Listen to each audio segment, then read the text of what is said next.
Today on the Odds On Pod, we have a special guest, comedian Brandt Tobler. We'll get into Brandt's background as a runner for pro sports bettors in Vegas. It's crazy stories. Why he tried to kill his dad, and that's a true story, believe it or not. How he got into comedy, and a hell of a lot more. It's a great interview. You're not going to want to miss any of it. But before we jump into the show, here's a quick word from our partner, DraftKings Sportsbook. Grab your peanuts and popcorn. Baseball is back. That's right. The boys will be getting back out on the diamond this week. And while we may not be able to join them in the stadium, there's plenty of action to be had from the comfort of your home. There's no better place to get in on the action than DraftKings Sportsbook, America's top-rated sportsbook app. To celebrate baseball coming back, DraftKings Sportsbook is offering free bets for every home run your team hits. I guess my team being the Yankees, they're probably going to hit a lot of fucking home runs. They are. Taking advantage of this Grand Slam offer is easy. All you have to do is place a pregame bet of at least $25 on your home team, and for every home run they hit in the game, you'll get $5 worth of free bets. Additionally, DraftKings Sportsbook is offering all new users a sign-up bonus up to $1,000. Don't worry if baseball isn't your game. DraftKings offers great odds and promotion on all sports ranging from MMA to basketball. We're going to have NBA soon too. DraftKings Sportsbook is U.S.-based, making it safe, secure, and reliable. Plus, it's easy to deposit and withdraw your funds whenever you want. Download the top-rated DraftKings Sportsbook app and use code ODDSON, all one word, ODDSON, when you sign up. For a limited time, all new users can get a sign-up bonus up to $1,000. That's code ODDSON to get your sign-up bonus up to $1,000 only at DraftKings Sportsbook. Must be 21 or older, Colorado only. Bonus comprised of a first deposit bonus and first bet match, each up to $500. Deposit bonus requires 25 times playthrough. Restrictions apply. See DraftKings.com/sportsbook for details. Gambling problem? Call 1-800-522-4700. All right, let's do it. Hi, this is Woody Paige. You're listening to the Odds On podcast powered by the Woody Paige Sports Network. Enjoy it. Can't wait. I'm a man. I'm 40. If you want to crown them, then crown their ass. I'm supposed to be the franchise player, and we're in here talking about practice. And look at Randy Orton slithering. Watch out, watch out, watch out, watch out. Welcome to the Odds On Pod, a pod about odds and other shit. All right, as we previously mentioned, we have a special guest today on the Odds On Pod, comedian Brandt Tobler. Now lives in Denver, or a couple of us live. Stand-up comedian, you may have seen him on Comedy Central, touring the country, maybe a Doritos commercial, or maybe you heard him on the 31 podcast. He's also the author of, sounds like a pretty good book, we're all going to read it now, called Free Roll. Brandt, how you doing? Good, man, good. Thank you guys so much for having me on the show. Yeah, we've been looking forward to this one. I'm excited. What do you me, Jimmy, and you are all in Denver. Well, we're in northern Colorado a little more, but you're in Denver. How's the Denver quarantine been treating you? You know, it's been good. It's obviously just boring, but Denver. I've had to fly a few places during the quarantine, and I would say Denver's doing it probably better than everybody else. Everybody kind of just wears their masks and does what they're supposed to. So it's been good, as good as it can be. I'm just bored. I miss performing, and I just have nothing to do. So, like, I've been looking forward to this podcast for 3 days because I finally have something to do. I hear you. I was in Nebraska recently, and my wife and I we were wearing our masks, doing what you're supposed to, and people were looking at us like we were fucking assholes or something because we were wearing masks. So you're right that there's parts of the country that are. Yeah, I just came from Wyoming last night, and it's the same way I wore my mask, and everybody looked at me like I was the sick person. So it felt weird. Because one time I didn't wear a mask here in Denver, and I walked into 7-Eleven, and this lady screamed at me like worse than I've been screamed at in decades. And I was just trying to get some ice cream, and she's just, hey. I was like, oh, I'm so sorry. I totally forgot. It takes a lot to get screamed at in Denver, too. That should be worth noting. Yeah. She was mad. I was actually just recently in Wyoming. I was down in I passed through Laramie, and it's an interesting town, I'll give it that. And then I was in Alpine, Wyoming, and Alpine, Wyoming is a little gem. Went to the Yankee Doodle Cafe. Still has a 9/11 memorial shrine in there. Love that place. Yeah. Well, that's a place you can drive through that once and say you saw it, but there's not a lot going on over there. Yeah. So, Brandt, our roots as a podcast, we're kind of a sports betting gambling podcast. And we all know that you were, your first, I guess if you want to call it a real job, you were a runner Yeah. in Vegas. Can you, how did that even come about? Why were you So, you running? know what?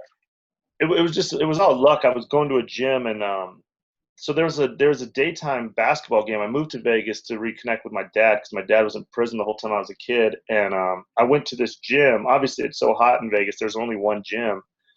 I went to this gym and just started hooping at lunchtime, and all these dudes were hooping. And I was like, "Don't any of you guys have jobs?" And they were all professional gamblers. So then I just started talking to them, and then over time became friends with them. And then I finally got a job, which was, for a guy at the time I was just betting like $5.17 parlays and just I just love gambling. I love sports. So that when I got this job, I had no idea how the job would work. And then it obviously was the greatest job I'll probably. What did a professional gambler look like? Were they look like wise guys, or were they just like random, like day traders? The guys I worked for were all like rednecks from Ohio. So they were they were all bookies out in the Midwest, and they were under Billy Walters, the famous gambler. They worked for Billy Walters in the beginning, and then they all had a falling out. But they were just like the guys I worked for were from Ohio, Kentucky, just typical white dudes with beards. They're nothing like the shit you see on movies. No. So can you tell me what's a day in the life of a runner look like? We would so Monday through Friday, we'd all go to the gym and hoop or play racquetball and stuff, and then we'd all go to lunch and have lunch, and then after lunch we'd break up and split up. So I would have like $200,000 in cash, I would try to keep most of my money in winning tickets, because that's easier. Mm-hmm. At a player's number is easier to trace and not as risky. So then you would go after lunch. I would go down and if games are starting at like 4 o'clock, then I would just run around. My area was middle of the strip, and that was like Imperial Palace, Mirage, Venetian, and then back then we had Nextels, so then it would just beep. It would just go beep beep, and he would say, "Hey, beep beep, Broncos -3. Look, go around if you see Broncos -3." Or sometimes it'd be like Broncos. I knew it was a big play when they just be like Broncos go. When they didn't send a number with it, that just meant bet Broncos or whatever it was. Right. So. Yeah. But there was other runners around there that so I'd have to try to beat the other runners. So it was I'd run up escalators the wrong way and do a lot and just jaywalk and run around when a game broke back then, it's not like now. Runner, it's a dead business. Now they don't even do it. But back then, we would get information maybe 3 to 5 minutes before the rest of the world. The internet wasn't like it is now. So in those moments we had to go, Yeah. So it was just so much fun. Just a lot of stop and go. Sometimes there'd be downtime or like, let's say during football, then I would go around, try to find numbers till the game kicked off. And then I would chill till halftime. And then, we'd bet a lot of halftime. So it was just sprinting from casino to casino, betting whatever they told me. Any casino give you more shit than the others? No, so you would build a relationship over time with the casinos because I had a limit, So let's say my limit at Imperial Palace was 20,000. So we became like friends with the sportsbook guys. So sometimes I would come up and I'd say, let's say I knew Roethlisberger was out, I would come up and pop. I'd take against the Steelers for 20,000. Then I'd pull them to the side and say, hey, I'd watch that game just so we think Roethlisberger's out.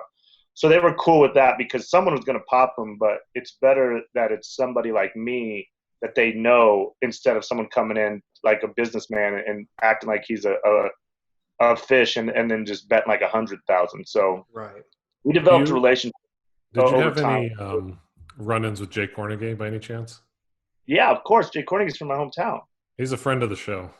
He's great. Of mine. He's a good dude. He grew up in Cheyenne, where I'm from, and he was at Imperial Palace then. Him and a guy named Ed, who I thought was like who was his right hand man, who's so smart. And so Jay, you know, I mean, Jay's a great dude, but Jay's more of the face of the sports book. I mean, Jay obviously knows his stuff, but yeah, I dealt with Jay forever, you know, and he was a good dude to me. He's working his way out here right now. I'm so happy for him now. He's the king of sports gambling in Vegas. Kind of a godfather. Did you ever have a run-in with Vegas Dave? No, that was before my time. I mean, I was before his time. There's you know what? There's Vegas Steve or whoever at that. There's always dudes like that are just a joke. Like, oh shit, yeah. You know, it's anybody talking about how much they won. If you really are gambling, you know, that's what I learned from the guys I work for. It's a marathon. It's not a sprint. You're trying to win 58, 59%, you know, over a year. To, you know, one of the big things we did was hockey. We had a hockey guy that went like one year, he went like 64, 65%, and we made a ton of money. But he was like the smartest guy before they when you could still have ties in overtime. So we were taking plus a half a goal a lot. But when I see these guys talk about they win 80, I'm like, if you can get to 60%, you'll be a very successful gambler. Nobody wins 89. It's such a bullshit. These tout guys are the fucking worst. That's why those casinos are so beautiful. Yeah. No, I tell my, you know, that was the best advice my boss gave me when we started, because I wanted to, you know, I'd say, how do I become a gambler? And he goes, here's the advice I'll give you. You don't know anything. You're a fucking idiot. And he goes, and you know what? I'm a fucking idiot, but I pay someone who's very smart to give us these games, and we pay a lot of money. So just bet those games. Because, you know, I was a dude that watched SportsCenter 5 times in a row, and I knew every college every player went to, but I didn't know. But I didn't realize gambling's like a numbers thing. It's not a how much you watch. Yeah. I had to learn that way the hard way. But that was the best advice he ever gave me, is that, hey, Brandt, you're fucking stupid, and don't ever forget that. Look, So that's that the best kinda- advice people that get kinda- everywhere. What's that? I feel like that's the best advice people get anywhere. Like, you're fucking stupid. You don't know Yeah. anything. Like, sit back. It was shut up. honestly, it was good. At the time, it hurt for a second, but then you know, and then I went against him and go, oh, you think I'm stupid? Watch how smart I am. And then I got crushed, and I was like, I'm even fucking stupider than he thought I was. So I was gonna ask you a question that I think you kind of answered, but like, so obviously now, like, it's not like guys were putting like, there's an insider thing about, like, let's pretend for argument's sake, like Loyola versus Virginia in March Madness, I think in 2017. Like, no one ever predicted the 16 beating one. Was there ever a case where someone had a super inside, like, hot lead where they just threw down a bag on something that was just ridiculous odds? Yeah, well, I mean, that's just playing the lotto is what, you know, because I was a bookie for a while, and that's the kind of shit my boss taught me. He's like, you don't even want to book those bets, because it's like, okay, so someone puts down $10 with like 1,000 to 1 odds. Do you really need that fucking $10? It's like, I mean, you're gonna win, but if the one time you don't win, it's not, you didn't need that $10. So, but I'll tell you, like, we had the closest we ever, so they knew I was an idiot, so they didn't tell me all the shit that was going on, but one of the more inside things we had when we put down a bag was we were betting golf matchups, and we knew a couple of the caddies, and this caddy told us that his guy had got food poisoning, so he was going to tee off, but he didn't know if he'd even make the round. And in golf bets, as long as you tee off, the bet's action. And in some fucking weird a gambling gods thing, my boss and his right hand man and me, we had all had food poisoning like a week earlier, so we knew how hard devastating food poisoning is. So we got this tip, and we bet the shit out against this guy, and of course he went fucking Michael Jordan flu game on us and shot like a 68, and we got crushed. But that was like, it's just so crazy sometimes anytime when I was like, oh, we can't fucking lose, we'd always lose. It happens to me all the time. So Jimmy brought up earlier in the intro a little bit that you made a cameo in a Super Bowl commercial. Yeah. Well, I was living in LA. Did they give you any of that $1 million? Because they won the Doritos $1 million challenge. Yeah, so we won, and I think I got like I always forget, it was like $293 or something. I got in a check like 3 months later. So, but yeah, I got $293, and Were you an extra in that? yeah, but I'm just sitting behind like the dude. You're the Just really, dude. Are you the dude who's leaned against the window in the seat Yeah. behind? I was like, that's him. That has to be him. yeah, which sucked because I wanted to wear a hat. I was hungover and I just went to get the free food, because I was just Yeah. broke commuting in LA. So like, if you come, there's craft services, and my friend, it was her brother producing it. So I was like, yeah, I never thought I'd win or anything. I just went to get the free lunch. And then I forgot about like logos. So I looked like shit and I had a hat on. They're like, oh, you can't wear your hat in this.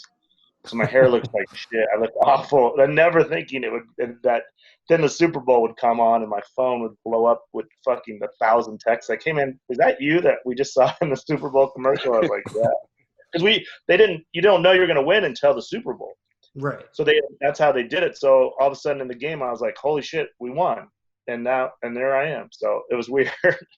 So circling back just a little bit, from your days as a bookie, what was it like having to collect? Because I've had some friends go down that road too, and they have different methods. It's the worst part. And the one that I had, my method that worked the best was I would just say, hey man, if you don't pay me my money, I'm going to call your wife's parents and just let them know that their daughter's not in a very good situation. But the internet's so powerful, and it was always a bluff. I never actually had to do it because they would always pay. But, that's like when I was bookie, it was the start of Facebook. So I could find these guys. So they'd be like, you can't call my fucking wife's mom. And I'd be like, your wife's parents are named Bill and Josh, and they live in, Tuscaloosa. And they'd be like, because everyone just puts all their shit on Facebook. So right. That was, that's kind of what got me out of being a bookie, is because it's the collecting part is you just end up busting your friends. Like my boss always would say, he's like, if they know me, they owe me. And that's the truth. And I have too big a heart to watch somebody who's my childhood friend with 3 kids, hand me $8,000. I'm like, that I know he can't afford. So and then just chasing the money. That's the thing. Like, you can't really fuck people up. Like, that's such a myth. If any good bookie will never beat anybody up, because it's just bad business. Because let's say you owe me, let's say $10,000, but I have 20 other people betting with me that let's average $1,000 a month they lose. Yeah, I could have somebody come fuck you up, but you could go to the police, and then it's like my boss always taught me, you never step over dollars to pick up pennies. So it's like a bookie secret you don't want out there. But really, any good bookie is never going to hurt you, because it's just bad for business. They're going to hurt them in the long run too. Money in the long run. That's funny you say that, because I had a roommate in college that was a bookie, and obviously it wasn't any debts more than $1,000, but he had a kid come into him for a lot of money, and he'd always pulled I know who, like, your mother's name is Stephanie. And so a funny thing was, like, instead of money a lot of time, he just took like items. Like, he would just say, if you don't want to pay your debt, like, I'll take a mini fridge. Do you ever use items instead of actual cash? You just take whatever you can get, and you could bluff at some people. There's some people. This one dude owed me like $30,000. I went through the whole thing, found out everything about his mom and where she lived and everything, and but he just didn't care. He was just like, I don't give a shit. You can call my mom. If you're dealing with like white trash like that, they're like, my mom's not gonna give a shit either. So then you just have to eat it. But when you owe me, then I just take whatever you got. Whatever. If you say, hey, I can't pay you cash, but I have an iPhone. Do you want it? And I would just say, even if I didn't want it, you just want to get something. But it's just numbers on paper, because it's always, when you get paid, you as a bookie, you think 65% of the time you're not going to get paid, or you're going to get paid like 65% of what you owe. Like, if you owed me $2,500 and you said, hey, can we just settle for $800? I'd say, if you bring me $800 right now, we're done. Because I just want that. Being a bookie, has that prepared you for club promoters that just refuse to pay comedians? Because I heard that's a big issue. I would be ready if they didn't pay me, but it's, I've only had that happen one time, and then I just told this dude I'll throw a brick right through his front window, and then he paid me. But I would never have done that, but I just had to bluff. You just shoot your shot and bluff. Yeah. It's a gamble, right? But now with the internet, people with the shaming and shit, if you don't pay, someone will start a big. The best thing could ever happen is if someone didn't pay me. Let's say I did a show for $800, and then they didn't pay me. then I got online and said, hey, I didn't get paid. Somebody else would start a GoFundMe. I'd probably make fucking $80,000 of sad money. People feeling bad I didn't get the 800. So Get rich some way, huh? Yeah, you'll always get paid. So I've heard the story on a couple podcasts and actually on the Comedy Central show. And I feel like our listeners would kind of dig it. Can you talk about, I guess you want to call it your falling out with your dad in Vegas? Yeah. So when I moved to Vegas, like I said, to connect with my dad because he was in prison the whole time I was a kid. And then I got this job working for the gamblers, and I was making so much money that I got a house on a golf course for me and my brother and my dad. And then, long story short, one day my dad stole $80,000 cash from me when I was asleep, and then I came up with a plan to try to kill my dad, which it's a crazy plan, and it was obviously a stupid plan. I was 20 years old, and it was before like Dexter or Breaking Bad or any of that shit. But my dad, when I was a kid, he would cheat on my mom a lot, and he got an STD one time, and the doctor gave him penicillin, and he took this penicillin, and he almost died because he didn't know he was like deathly allergic to penicillin. So when my dad stole 80,000, we came up with a plan to get a Jamba Juice filled up with penicillin, give it to my dad, and he would drink it and die. Was our genius plan. So we got the Jamba Juice and the penicillin, and we gave it to him. And he didn't drink it. He's smarter than he's got like street prison smart. So he knew we hated him, and he wasn't gonna take a gift from us. So then we came up with another plan, and then my brother and cousin tried to kill him in the garage with some golf clubs, and but he got away, and that's like 22 years ago. So I haven't spoken or seen him since that day. So there's much more to the story. I mean, like it's in the book, but it's a long. I don't know how much time we have. It's like a 25, 30, but it's on Comedy Central. If you want to look it up on YouTube, there's a longer version of it. But I plan on reading the book, so I'll catch the rest. Yeah, I'll wait for that. We'll post a link to it. Yeah. And the book is, I'm so proud of it because I'm just an idiot that dropped out of junior college and never thought I'd write a book. So it's funny. I just came from Cheyenne, and this dude came. I know he's trying to be nice, but he's like, hey, man, I bought your book.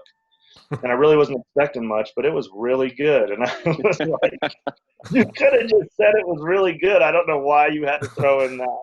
Yeah, the backhanded but comment. it made me laugh.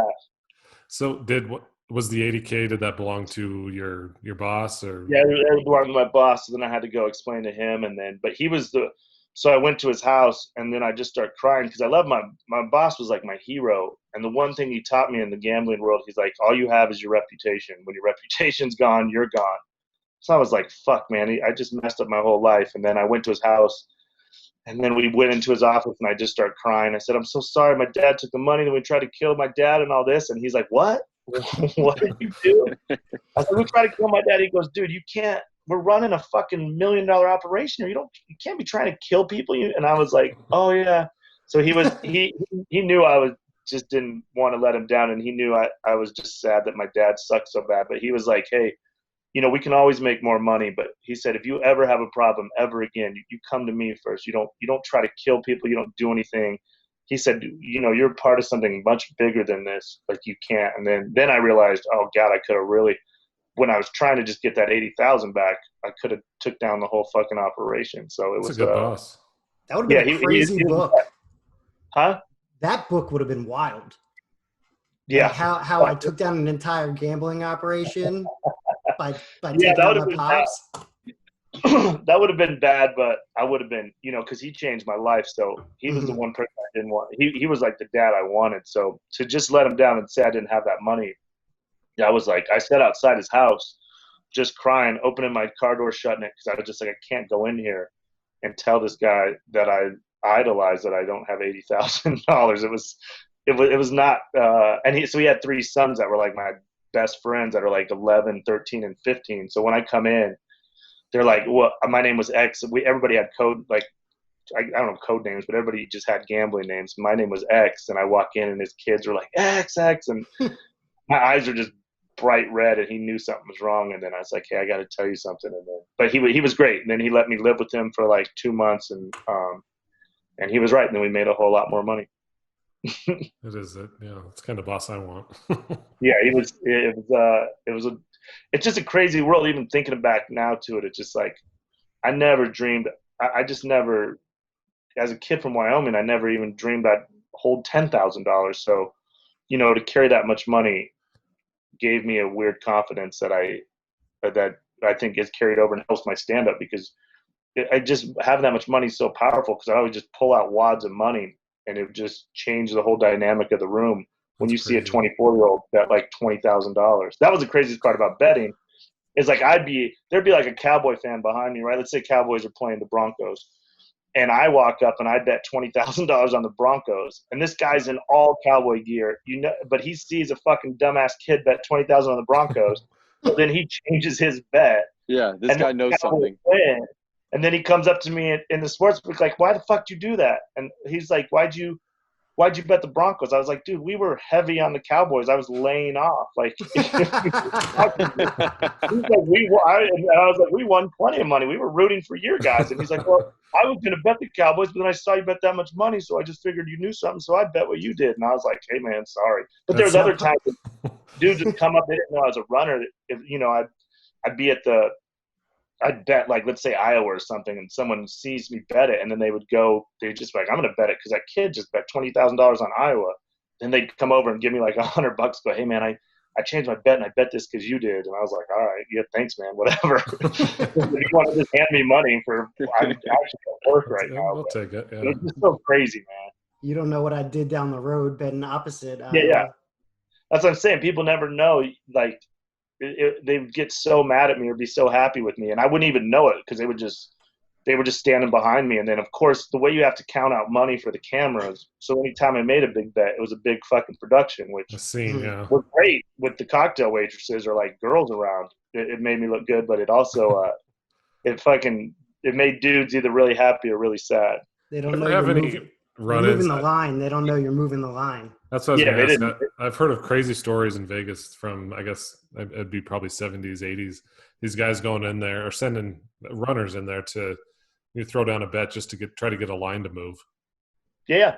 Well, that's Billy Welter. So Billy Welter's controlled the whole thing. So he would do these phonies, and we would all follow he controlled the whole thing, really moving the lines. So if I saw one of Billy's guys go bet the Broncos, I would tell my boss, "Hey, Billy's guy, the big dude, he just bet Broncos." But then Billy knew that, so sometimes he'd have his guys bet the Broncos, and then we would see he bet the Broncos. So let's say he moved the line from 5.5 to 6. Then we'd be like, "Oh, fuck, Billy's on the Broncos." Then we'd lay 6.5, maybe, like plus a little 7. But then Billy really wanted the other side, so he'd let us crank it up following him, and then he'd just fucking hammer it back down. And we'd have Broncos -6, and the game's closing at like 4, and we're like, "Fuck, man, we could have, that's how Billy had all the power." So the crazy thing is we bought, one of the coolest things we've ever done is we fucking went to Nextel, and we just paid one of the Nextel employees $25,000 cash to give us one of Billy's Nextels to like give it to us. So then Billy's games would come. So Billy did the same thing. So his games would come through the Nextel to us, and then my boss would shoot them out the same time Billy was, and then I was beating Billy's runners to the numbers, and then Billy got really fucking mad and knew something was wrong, and then I didn't get in trouble, but my boss is like, "Hey, I love the ambition, but we can't do that anymore." I was going to say, problem. How did that end up? You can't be beating Billy's numbers or Billy's guys to the numbers. So let's transition a little bit. It's talk about your comedy career. How did you get rolling in that? Did you go from Vegas runner to stand-up comedian? Is that kind of how it went? Yeah, well, I wanted to do it before I even moved to Vegas. I wanted to do stand-up in Phoenix, but I didn't know how. Growing up in Wyoming, there's no stand-up, so I was scared, because there was a couple times like I just talked into microphones in like a hotel conference room or something, but when I'd hear my voice amplified over the speakers, it would make my eyes water. So I was like, "Fuck, I can't be a crying comedian." It would be awful. I'm up there just crying while I'm telling dick jokes. So I kicked it out for like 2 years, and then I finally, in Vegas, I finally just invited like 12 people and had a couple shots, and then I just went for it. And then the first time it went really good. I think it went really good because I was so prepared from chickening out so many times that I actually had my shit ready, and then I did it that one time, and then I was just hooked. And I've never done a drug, but I imagine it's like the strongest drug ever. I did it that one time, and I was like, this is what I want to do. How brutal were some of those guys on those like beginning open mic sessions? Like, what I'm sure you saw some shit like people just bawling and running off stage. Oh yeah, man. Especially in Vegas, we had, I've seen people. I mean, you could. There's times when they're doing like a 2-3 minute set, and about the 45-second mark, you'll just be like, we'll never fucking see this person again. They're going to wrap this up, and they will leave, and we will never ever see them again. But yeah, I've seen so much crazy shit happen, and people fight on stage and throw shit at comics, and people cry, and people. I mean, you just can't imagine the open mic stuff. I mean, that's why it's fun to go to open mics, because sometimes you'll see like great comedy, because even the best comics go work shit out at open mics, but you'll also just see the chaos of like somebody came up with I watched this dude in Fort Collins the other day. He did all these songs that were just fucking, they were crazy, but I couldn't stop watching. But the thing is, when you write a 3.5 minute song, when it's bombing at like 30 seconds, there's a whole fucking lot left to go, and you just got to ride that out. So it's always interesting, man. I've seen just, you name it, I have seen it, man. When you go up on stage, like, how can you point out the person who you know is going to be a terrible audience member? Like, do you know right away? How are you when you're up there? Like this So guy's just Yeah. a dead give. Yeah.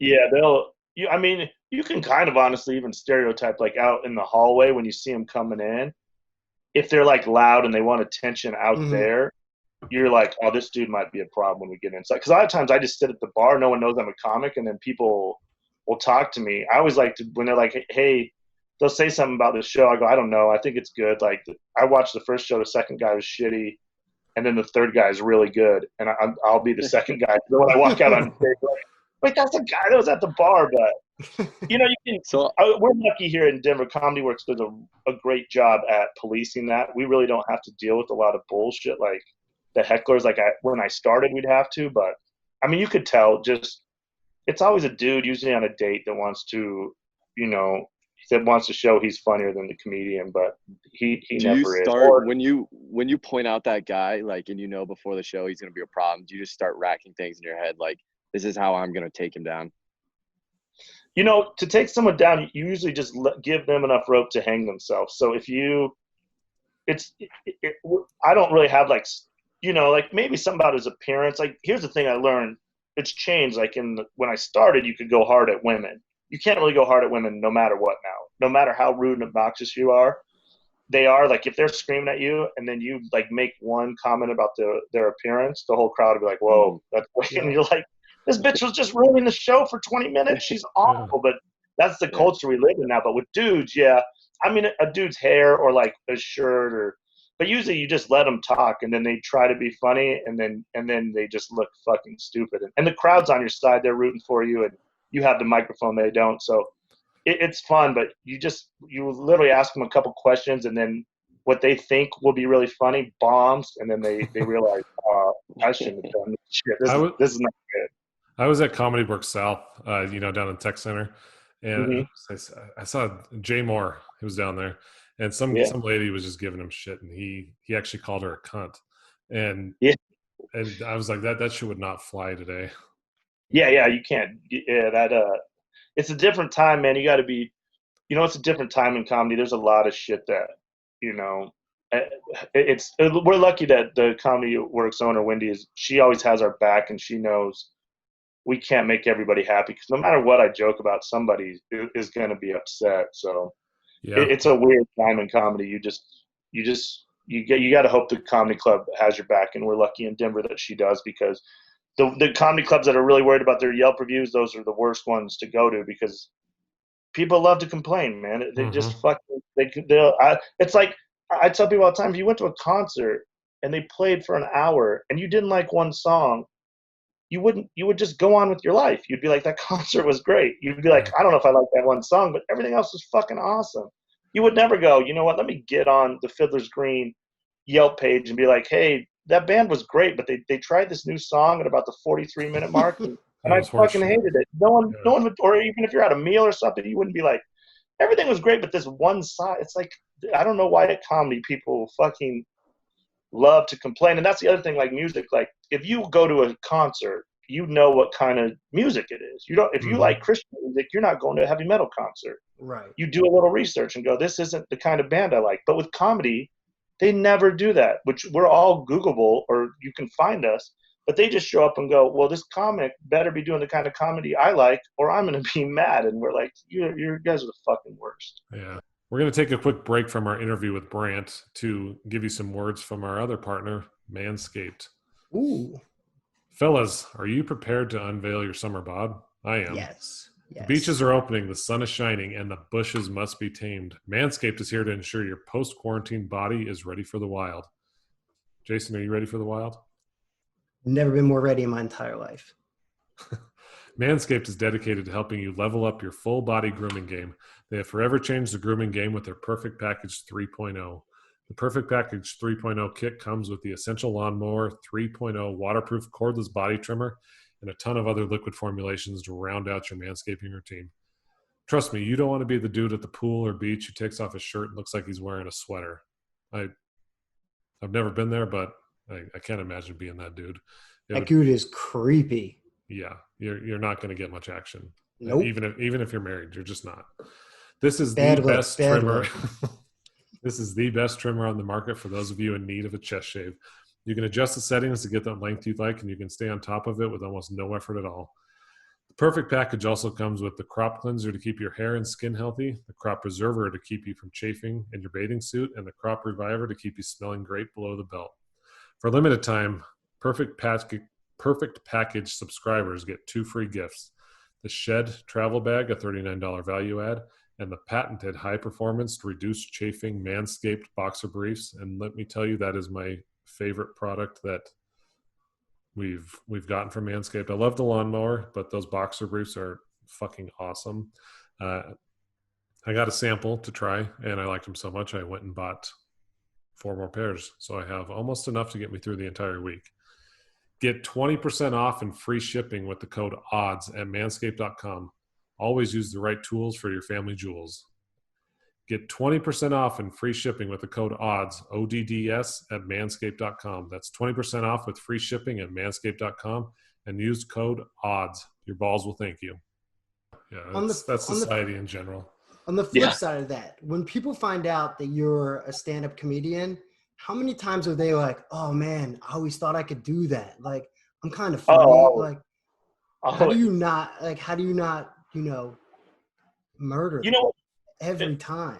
They always, it used to annoy me after shows when people would do that, but then I kind of took it as a compliment that I made it look so easy that they thought they could do it. But a lot of times, if people, a lot of people want to do it, and I get it, because I was there and I chickened out. So if you came to me after a show and you're like, hey, I want to do this, I'd say, hey man, here's my info.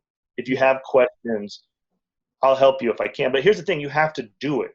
Right. I just don't want people to come up to me and tell me, hey man, I'd be so funny, I would do this, I would do that.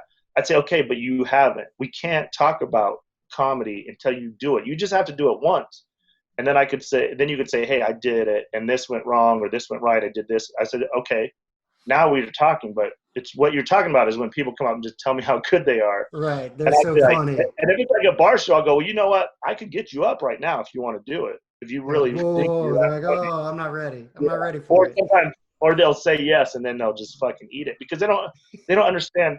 It's so much preparation. Like, I deal with a lot of my black friends that are like, well, I'm in the barbershop, we're all fucking with each other, I could do it. And I go, okay, yeah, but then you go up on stage and they go, okay, they make fun of one guy's outfit, but then they're like, there's no jokes. Then they kind of get respect, like, oh, okay, you do actually work hard to come up with all your jokes and edit them and redo them and redo them and redo them. So, but it happens a lot. Is there a comedian, past or current, that you like to model your game after? I hate to say game, sports reference, but yeah. You know what? When you start comedy, everybody kind of emulates who they like. Like Mitch Hedberg was my favorite, but then the key to comedy is finding your own voice, because you don't want to sound, like that's just you want to kind of find your own voice. But the guys I like Bert Kreischer and Segura, and I'm more of a storytelling guy, so I got away from jokes and started telling stories about my life because I watched them do it, and it's so much more fulfilling for me to talk about my life instead of do like a cat joke or an airplane joke that I don't give a shit about. And that's how you build a fan base. Like if you come see me, you're like, oh, we saw that dude that tried to kill his dad. That's like memorable. That's why you want to do stuff. Yeah. I talk about Wyoming. I talk about gambling. I talk about trying to kill my dad, because comedy is 7,000 chubby white dudes with a beard. So the last thing you want to do is kind of like model your game after someone else. You want to try to blend be as in, unique and memorable as you possibly can. But I mean, when I started, Mitch Hedberg was my favorite, and guys like David Tell, and there's so many just great comics. So I just more of a fan. Brandt, no one really listens to this podcast, and we can cut this part out. But who do you hate in comedy? So we won't tell anyone. We swear we won't tell. Oh, I don't care. You know what? It's such a boring answer, because I got wasted last night, and I got in a fight with the whole Denver comedy scene. Like 25 of the comics here, all these fucking shitty. The comics here, they want to change the world more than they want to be funny, and it's just a weird scene here. They're so worried about. I don't know. So what I hate is like just whiny, pouty comics.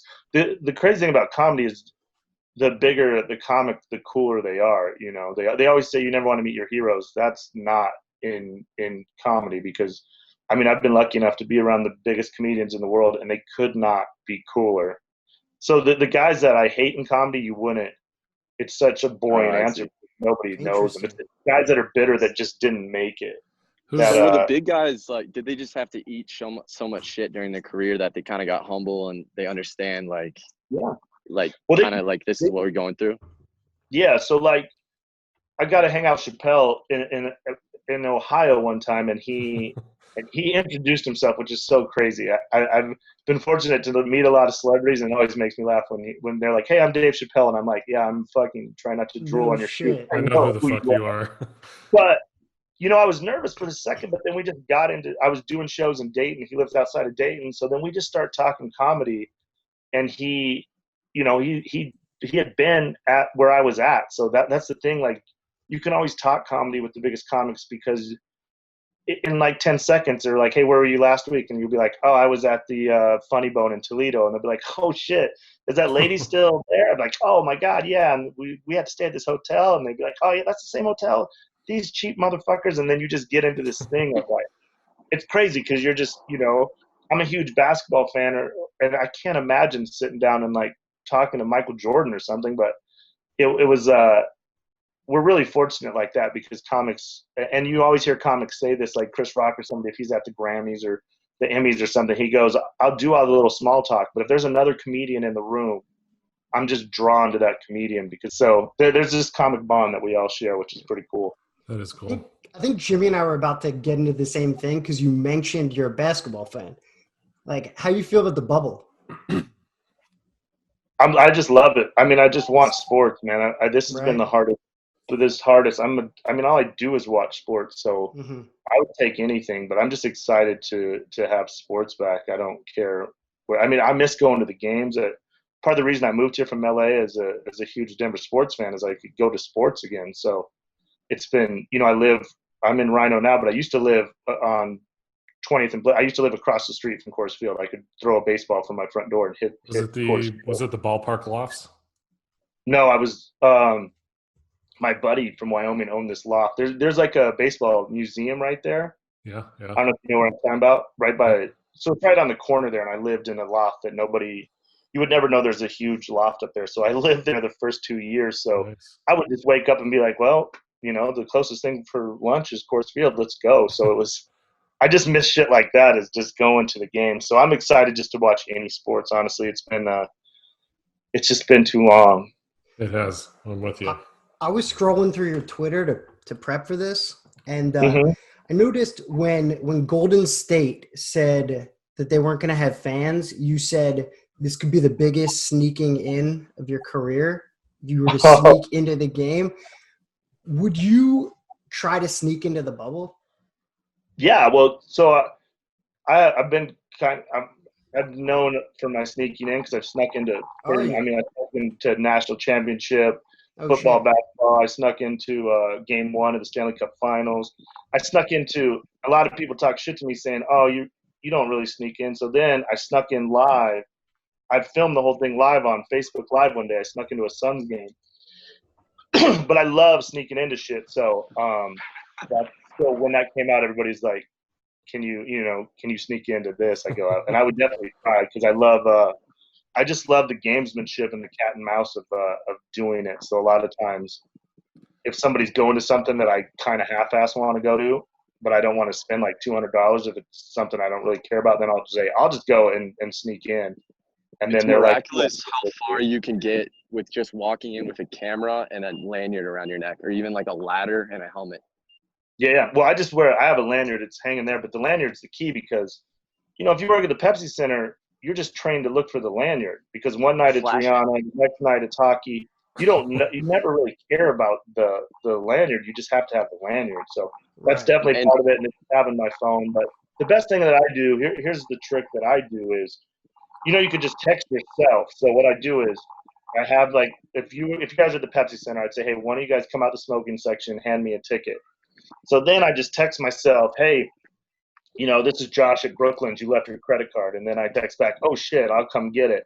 And then I text myself back, okay, it'll be at the hostess stand. And I'll say, be right there. So then when I go back to the Pepsi Center doors and I go back in, they're like, there's no reentry. I'm like, I just told the guy I had to go to Brooklyn's to get my credit card. I have no money in here. I'm supposed to buy my nephew jerseys. I want to buy beer and food.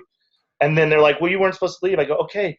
But what am I supposed to just be in here for 3 hours with no money? I go, this is a business, right? You want me to spend money, don't you? And then they're eventually just like, all right, man, just don't fucking leave again. I was like, I won't. I'm going to, That's when it really comes down to it, like Argus staff does not really give that much of a fuck. No, like, they don't want to be there either. No, they that's what I always say. They hate it. So some people are cool and I think they know what I'm doing. But there's always that one guy that's trying to be a hero, and if that happens, I just go to the other side. There's definitely been times when they were like, some dudes fucking love rules, so it's okay with me because I'll just go to the other side. And if it's like Broncos Stadium, there's 4 different corners, so somebody's gonna let me in. And with the new phone stuff, it's the easiest to sneak in when all the tickets are on the phone. Oh yeah. Because half the time it's just technology. I say, it's right here. What are you talking about? And then the first game of last season, when I was going through, or maybe it was like the second game, they were like, yeah, we've been having a problem with anything through Ticketmaster. So any other time, the rest of the time I went through, I just screenshotted a Ticketmaster ticket, and then they would try to beep it, and then they're just like, you know what, fuck it, Ticketmaster. And I'm like, fucking Ticketmaster. Ticketmaster. And then I'll always say, I'm a comedian, thanks for helping me if you ever want tickets. And then they're like, oh yeah. But then like a douche, then sometimes after I do that thing, I give them my social media, and then I get inside and post, fucking snuck in again. I did. I'm waiting for someone to be like, you motherfucker. But I think you wouldn't care, and I'd still give you free tickets to a show. So while we're on the NBA, who do you like on this show? I think the Clippers. But I don't. These guys keep leaving the bubble. But I thought the Clippers from the start of the season, just defensively, and I don't like LeBron, so it's a little biased. But I think the Clippers are. We'll see. But I mean, there's so many variables. If these guys get sick or shit. But if I had to bet, I would bet the Clippers. I think there's 3 that are kind of odds wise they're above everyone. Yeah. Clippers, Lakers, Bucks. Yeah, and I was a Kobe guy. And so all the gambler guys I worked for were Ohio guys. So they were back then we just argued Kobe, LeBron all the time. And eventually I had to concede that LeBron was better, but it's made me, I'll always hate Ohio State and LeBron just because Ohio people are so fucking annoying about him. So, LeBron, the Lakers are great, but I don't want to root for Milwaukee. So I think the Clippers defensively, if they are all together, will prevail, but we'll see. I just can't wait to find out. I just hope nothing happens. You think the Nuggets can make a run, or are they still too young? Man. I hope so. My frustration with the Nuggets, they just never have a closer. I went to so Yeah. many Nuggets games, and I would just be like, who's going to take the big shot? We never had anybody take the big shot. They still I don't went to have Game them. 7. I remember I went to Game 7 in Portland last year. I had courtside seats, best shit I ever had, and it was the most disappointing thing. And I just remember leaving like, we don't have a killer. I mean, I like them all, but like we need when it's time to win, we don't have anybody do that. So, but I'm excited to see Bol play, and it'll be fun. Those videos of him are pretty sick. Yeah. What do you think about Skinny Jokic? I know. I'm confused why he would do that because he was Right. so dominant being that big. I mean, I love to just watch him bully dudes down there and just like you just move him back and turn and barely get off the floor and it was buckets. But He just eat up space. he Yeah. said he was running point yesterday. Yeah, I love this little like 3-game trial period where you're like, fuck it, I'm just gonna throw some weird lineups at you and see what sticks. Yeah, I would love it. I mean, I'm a diehard Broncos Avalanche. I never got into baseball. The thing was, I was such a Denver sports fan, and then being a bookie, you kind of lose your allegiances. You just root for your money. Mhm. And that was another shitty part of being a bookie. Is I booked a lot of people here back home, so they'd always bet Wyoming or Denver. So as a bookie, I never got to root for my favorite teams. Yeah. I was always rooting for my favorite teams to lose because all my friends and family and everybody had the same favorite teams as me, and they'd always bet the shit out of them. So I'd be like, well, another week of rooting against Wyoming and the Broncos. But Brant, we won't keep you much longer, but I have to bring this up because these dudes told me about it. Joshua Jackson. oh yeah. So there's I have a story. I need him to get more famous again. But Josh Jackson, the one of the stars of Dawson's Creek, Pacey, and he's in the Mighty Ducks. He fucked my girlfriend when he was in Laramie, in beautiful Laramie. He was shooting the movie, and he fucked my girlfriend, and I knew it was crazy because she called me. And this is how shitty Laramie is. They were hanging out at the Holiday Inn bar, and she calls me at midnight, and I was in Vegas at the time, and she's like, Josh Jackson's here. This is so cool. I'm like, yeah, tell him I said what's up. And then at 1 a.m., she's like, Josh Jackson's buying his drinks and shots. This is cool. I was like, yeah, tell him I said what's up. And then radio silence. And I was like, Josh Jackson is fucking my girlfriend. And it wasn't just my girlfriend. He had a threesome with her and her best friend who also had a boyfriend. So he's not my favorite. But I don't blame her. She lived in Laramie, Wyoming, and he was a fucking good-looking millionaire, famous. And in a town like that, somebody had to fuck him, so that was bragging rights. My favorite part of that story is, to this day, the two girls, they'll be like, hey, why do you tell that story on stage? Why do you tell that story? I was like, because you guys fucking tell that story. Don't tell me when you meet other – I know I've had a girl, but don't tell me you're not telling anybody you also fucked Josh Jackson. So we're all telling it, so let's just accept it, Yeah. I mean, your husband's right. Roll with it. It's good for me on stage because people love to laugh at my pain. I love that. So I was also scrolling through Twitter. I like to do this before our shows. And the West Tobler ticket. You still want that? You still want that? Is somebody made that for me years ago, and I posted it as my Facebook picture, and then when he brought it out, I brought it back. We're Wyoming. I mean, Kanye, that's my Wyoming guy now, but I'm even less qualified than he is. So if he can find it'd be a wild ticket. I'm curious about like what your platform would be at this point. Sports. That's it. Bring back sports and concerts. Whatever it costs. Bring back sports again. I'm a simple dude. Just give me sports, concerts, and comedy, and let me, bring back Illegal Pete's, and I'm good. It's sad how simple I am, but that'll be my platform. So Dude, I'd be the worst. They were trying to get me to run for mayor up in Cheyenne. Oh shit. And I think I could win, but I told him I would fuck this city up because I would be so corrupt. Unfortunately, that's how my mind works. I would just, like my girlfriend's a hairstylist, and I told her we'd just shut down every salon. That's it. You're just the only hairstylist. And if you don't like it, sorry, I'm the fucking mayor. But wild. Speaking of Wyoming, our guest last week is a Wyoming native also, and I was curious if you know him, Clint Oldenburg. I don't know. It sounds familiar. What does he do? He was a college teammate of mine at Colorado State, so he's from Gillette. Oh, Now no, I don't know. he's the Madden ratings adjuster, game designer. Oh, really? Yeah, That's awesome. Gillette sucks though, but that's a great job for him. Good for him. it does. I give him shit about Gillette all the time.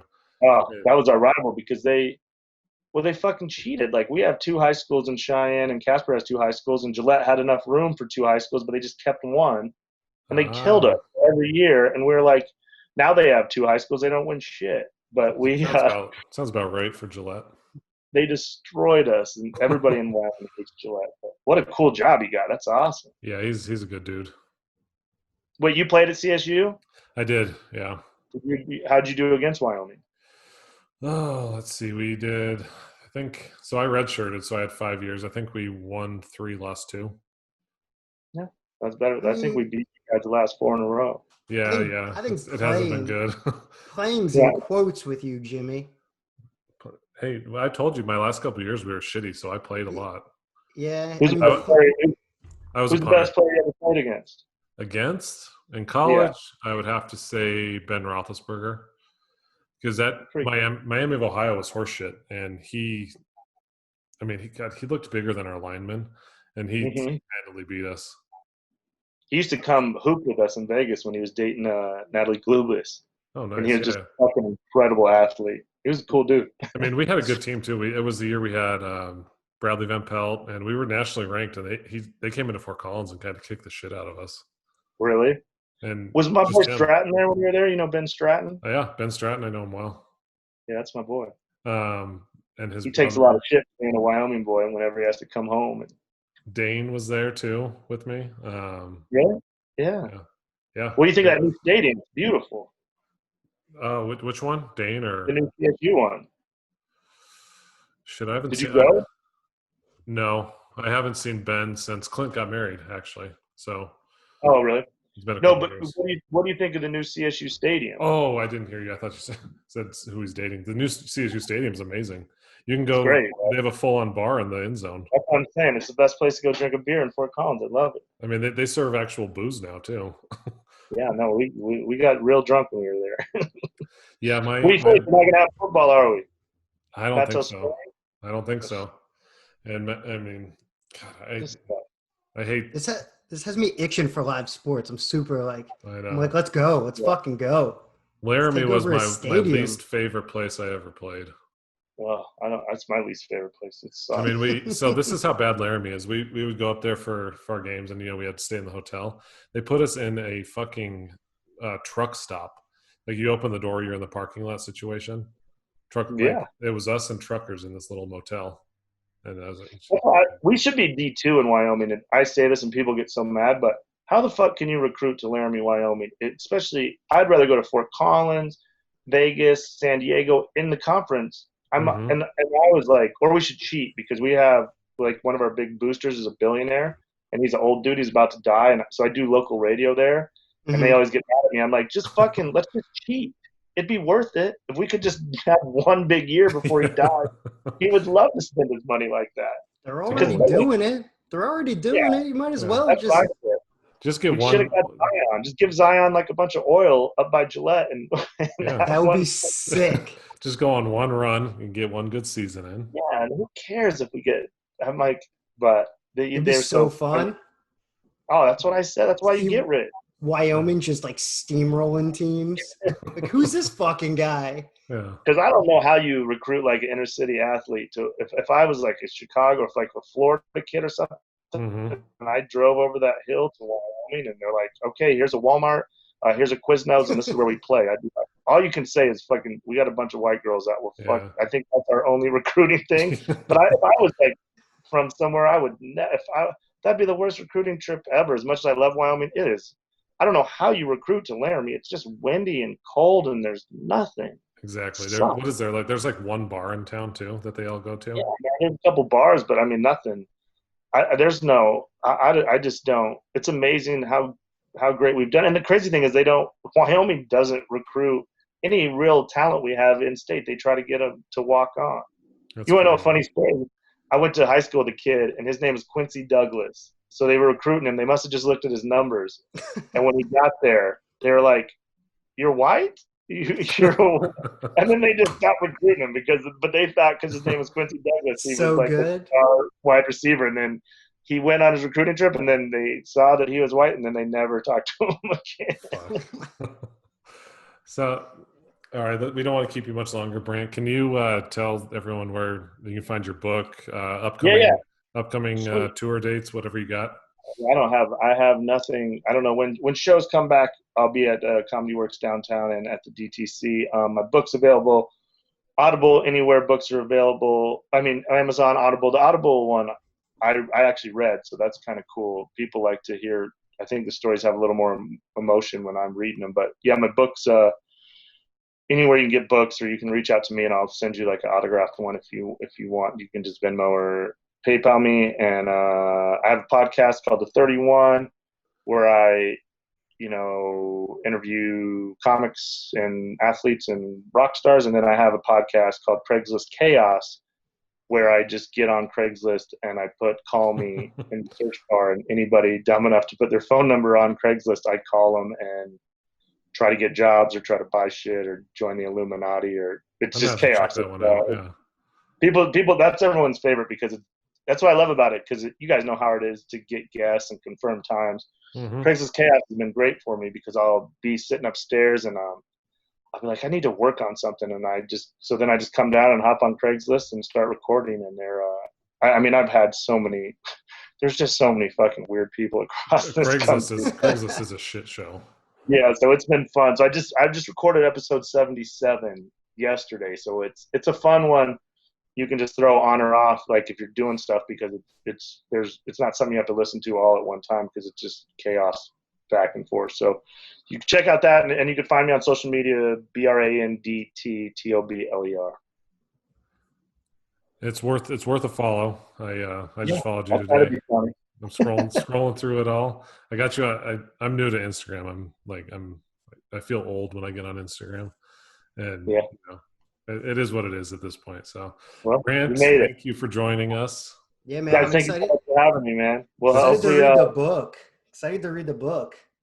Yeah. It's. I think you'll like it, man. I'm so proud of it. It's. Like I said, I never thought I'd write a book, but I'm so glad I did. It just blows my mind. But I think you'll like it. It's on Amazon. It has 131 reviews, all 5-star except for one lady in Michigan. I'm in Michigan right now, man. Did you not read the book? I'll come fucking kill you. But no, I'm in Michigan. I'll find her for you, bro. I think you'll like the book. I hope you like it. So I'm already a fan of the cover. I was telling the guys, I'm a Philly guy. So you wearing the Kelly green, like know what's so crazy about that? I love that. That's just a thrift store T-shirt that I bought. So good. And I took it. I was doing a photo shoot in LA years ago, never thinking anything would happen. And of course, it becomes my book cover. And I'm the biggest Bronco fan in the world. If I just, I won't even do it. But my room is, I have Bronco jerseys autographed framed all over my podcast studio. But of course, the biggest moment of my life, I'm wearing a fucking Philly shirt. It's a beautiful shirt, though. It's a great shirt, though. Oh, it's such a good shirt. So good. Brandt, thanks again. This was great. Yeah, thanks, man. So much, Appreciate it. Well, hit me up anytime, and hopefully I'll have some shows. If you guys ever want to come to the show, let me know, and I'll always leave you tickets. Yeah, we'll be there. Cool. Thanks, guys. Thanks, bro. Thanks. Peace. We want to thank Brandt Tobler for joining us on the pod today. Amazing interview. If you're into sports gambling or sports betting like we are, his stories are fucking. His stories are wild. They're insane. He's got a great book.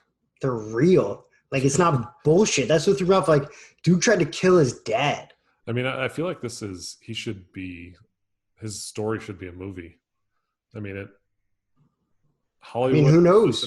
This should be a movie. Who knows? When we read that book, we'll see if we can adapt it. I mean, just the stories. Yeah, I mean, 22-year-old or 23-year-old Vegas runner tries to kill his dad, gets into stand-up comedy. I mean, like, girlfriend cheats on him with a TV star, like douchebag guy, and crazy. This should be a movie. So, as always, we're not going to keep you any longer because that interview was kind of one of those mic drop, enough said interviews. I think no need for anything else. We'll be betting this weekend. Hopefully, you are too. As always, go find us on Apple, Spotify, Google. iHeartRadio, wherever you can get a podcast, Stitcher. Leave us a rating, review, subscribe. Come bullshit with us on Twitter, Instagram, Facebook, whatever you want to do. Probably Twitter's the best, but we'll engage with you as always. Until next time, Jason. I mean, there's only one thing left to say, and I have to say it because Will had to drop off, but bet on yourself.